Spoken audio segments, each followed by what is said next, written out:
राजस्थान के एक भयानक रेलवे स्टेशन की डरावनी कहानी, कालाकुंड का रहस्य। राजस्थान के अरावली पर्वतमाला की तलहटी में, जहां सदियों पुराने किले और महल रेत में दबे रहस्यों की कहानियां फुसफुसाते हैं, वहीं एक ऐसा रेलवे स्टेशन भी है जिसका नाम सुनते ही आज भी लोगों की रूह कांप जाती है।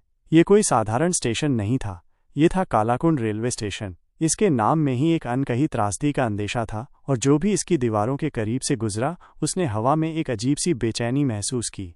ये स्टेशन किसी बड़े शहर से दूर, घने जंगलों और उजाड़ पहाड़ों के बीच स्थित था। यहाँ का वातावरण हमेशा उदास और सन्नाटे से भरा रहता था।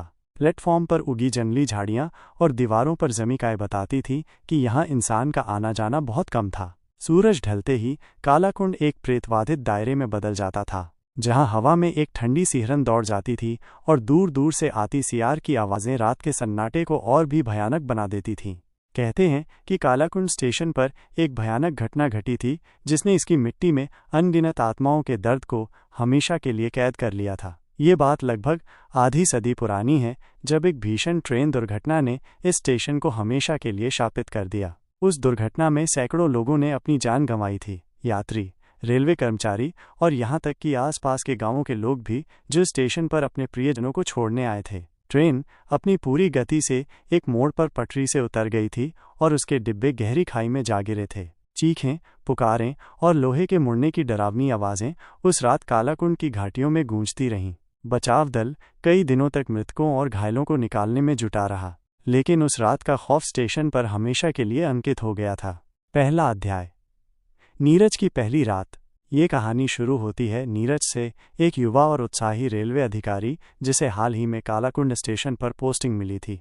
नीरज शहरी जीवन का आदी था और उसे ऐसी किसी रहस्यमयी जगह पर भेजे जाने का कोई अंदाज़ा नहीं था। जब वो पहली बार कालाकुंड पहुंचा तो सूरज अपनी अंतिम किरणें बिखेर रहा था और स्टेशन की उदासी ने उसे तुरंत अपनी चपेट में ले लिया। प्लेटफॉर्म पर कोई नहीं था और स्टेशन बिल्डिंग खंडहर जैसी दिख रही थी। उसके सामान से लदे वाहन का ड्राइवर, जो एक स्थानीय था, उसे जल्दी से उतार कर चला गया, मानो उसे यहाँ एक पल भी रुकने में डर लग रहा हो। सर, रात रुकना हो तो सावधानी बरतना, ड्राइवर ने बुदबुदाया था।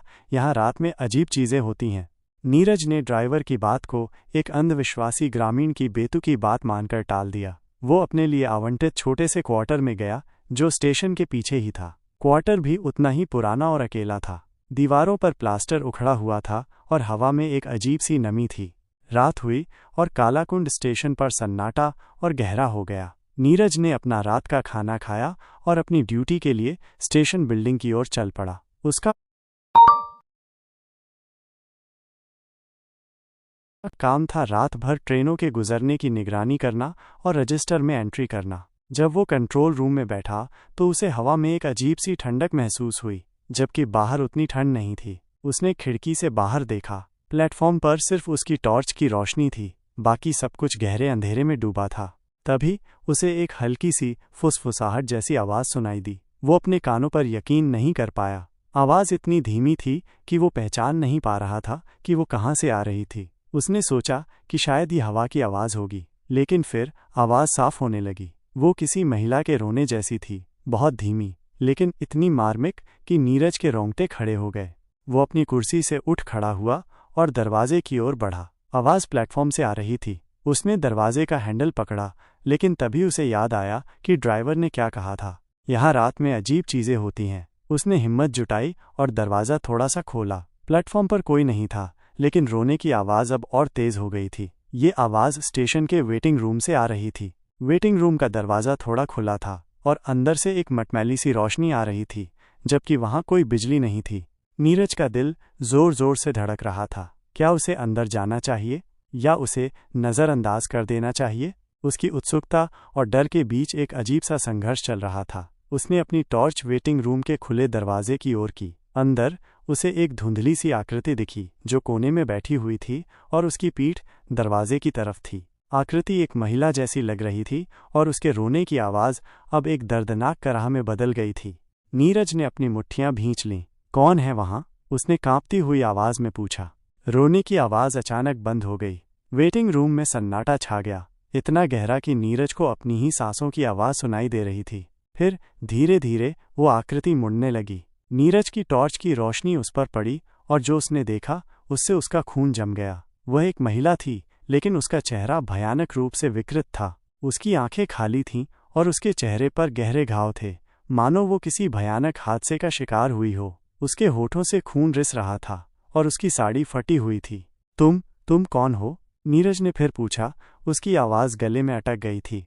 महिला ने कोई जवाब नहीं दिया, बस उसकी ओर घूरती रही। उसकी आंखें इतनी खाली थीं कि नीरज को लगा जैसे वो किसी दूसरे लोक से आई हो। फिर महिला ने अपना हाथ उठाया और एक धीमी, कंपकंपाती आवाज़ में बोली, ट्रेन कब आएगी?